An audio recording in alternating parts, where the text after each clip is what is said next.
Good morning. Each year, I am amazed by the leadership potential in this room. I am proud to be a part of a city eager to annually renew its commitment to our children, our future. It is truly my pleasure to welcome each of you as we review the state of our district and look forward to the year ahead. I would like to recognize and welcome my fellow trustees on the Board of Education.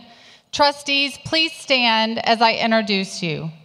First, our immediate past president, Mike Lunsford, who did an outstanding job of leading the board in 2012. Thank you, Mike, for your dedication and hard work last year. Your commitment and focus on the children in our district is evident, and your leadership in strengthening our ethics policies in particular will have a lasting impact.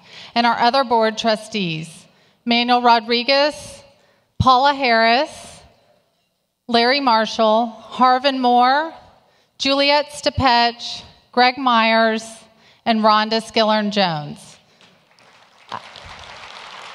I'd also like to recognize the elected officials, former HISD board members, and dignitaries who have joined us here today.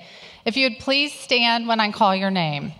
State Representative Dr. Alma Allen, State Representative Anna Hernandez Luna, State Representative Armando Wally, State Representative Jean Wu, Council Member Ed Gonzalez, Dina Harrington representing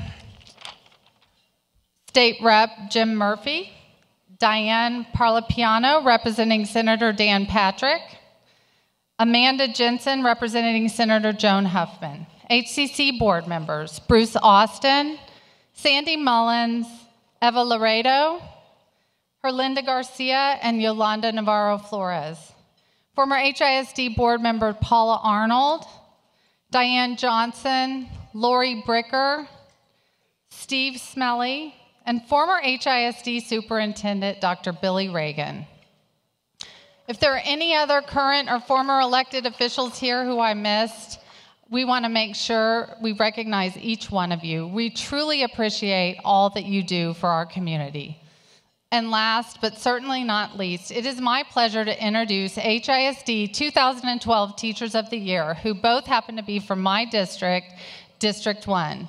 Please welcome our Elementary Teacher of the Year from Lyons Elementary, Miss Ashley Montiel. And our Secondary Teacher of the Year from Hogg Middle School, Mr. Brian Gaston. On behalf of my colleagues on the Board of Education and all of us in this room, thank you for what you do each day in your classroom where teaching and learning happens. Ladies and gentlemen, we have a huge job before us. Our work to educate every child to his or her potential is as complex and varied as each and every one of us is. The meetings we hold, the policies we craft and approve, the programs, the evaluations, everything we do is so that we can make an impact on the lives of children and their ability to achieve their hopes and dreams successfully when they graduate from our schools. Last year, the Houston Endowment published a study called The New Measure of Educational Success in Texas. We learned then that less than 22% of Texas 8th graders go on to complete any post-K through 12 degree or certificate. And that number drops to 13% for our African American and Latino youngsters. I'm pretty sure that we can all agree that we want more for our school children. As president of the Board of Education, I commit to work tirelessly to improve these numbers. Quite simply, I believe this will be achieved by remaining true to key elements in this and former boards' beliefs and visions. Schools must be empowered to develop and implement the methods that best achieve their unique and individual instructional goals. The importance of a high-quality education in an individual's success cannot be overstated. We must maintain our commitment to empower schools to be autonomous and accountable for performance, offer school choice while ensuring equity and resources, value and cultivate the knowledge and skills of personnel, and seek meaningful engagement with the community in all major decisions. And to our leaders in Austin, we are here to help you tell our story as you provide to fight for excellence in education for every child. We remain committed to high standards of accountability for our children, and we want to make sure that your colleagues in the legislature understand what it takes for us to do that best. We also want our legislators to understand that we need flexibility. Local boards of trustees are elected and held accountable by our constituents. We believe the state should afford school boards the flexibility in programs and operations to innovate and create environments that best meet the needs of our students. Houstonians, thank you for supporting our bond. You voted overwhelmingly in support of HISD's 2012 bond proposal, which will provide funding to replace and repair 40 schools across the district, include 29 high schools. The trust of our stakeholders is of the utmost importance, and HISD trustees remain committed to increasing transparency and to strengthening a culture of trust within the district.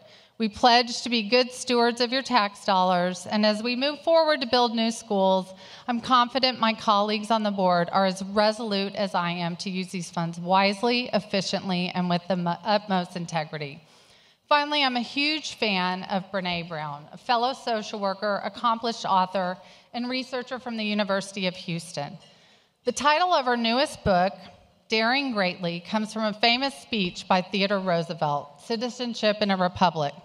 He said, "The credit belongs to the man who is actually in the arena, whose face is marred by dust and sweat and blood, who strives valiantly, who errs, who comes short again and again, because there is no effort without error and shortcoming, but who does actually strive to do the deeds, who knows great enthusiasms, the great devotions, who spends himself in a worthy cause, who at the best knows in the end the triumph of high achievement, and who at the worst, if he fails, at least fails while daring greatly."